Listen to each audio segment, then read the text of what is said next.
தமிழை பிழையின்றி எழுதுறதுக்கு முதல்ல உயிரெழுத்துக்களை படிச்சிட்டோம். இனிமே அதோட மெய்யெழுத்து சேரும்போது உயிர் மெய்யெழுத்தாக மாறும். அதை பற்றி நம்ம இந்த இதில் பார்க்கலாம். அதில் என்ன வருது? க வருது. அப்போ கல என்ன இருக்குன்னா இக்கும் ஆவும் சேர்ந்துருக்கு. அதுக்கு ஒரு வார்த்தை கடல், கடல். அடுத்தது என்னது? கழுகு.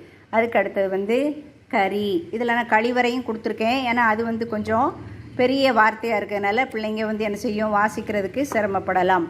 அடுத்தது இங்கே பாருங்கள், கரும்பு. ரொம்ப ஈஸியாக இருக்குது. ஏன்னா கரும்பு பொங்கல் டைம்லலாம் அவள் சாப்பிடுவா, அதனால் ஈஸியாக அதை தெரிஞ்சுக்குவா. கரு இம்பு அதை சொல்லும்போது நீங்கள் கங்கிறத சொல்லணும். காரு இம்பு அப்படி சொன்னோன்னா பிள்ளைங்களுக்கு எழுத்து பிழை வர வாய்ப்பு இருக்குது. அடுத்தது நம்ம ஏற்கனவே இந்த இதில் திருக்குறளில் படிச்சிருக்கோம்ல, அதையும் நீங்கள் சொல்லிக் கொடுக்கணும். கற்க கசடரைன்னு சொல்லி கொடுத்துட்டிங்கன்னா அப்போ அதுலேயும் இது வருதுன்னே பிள்ளைங்க ஈஸியாக என்ன செய்க்குவாங்க, கற்றுக்குவாங்க.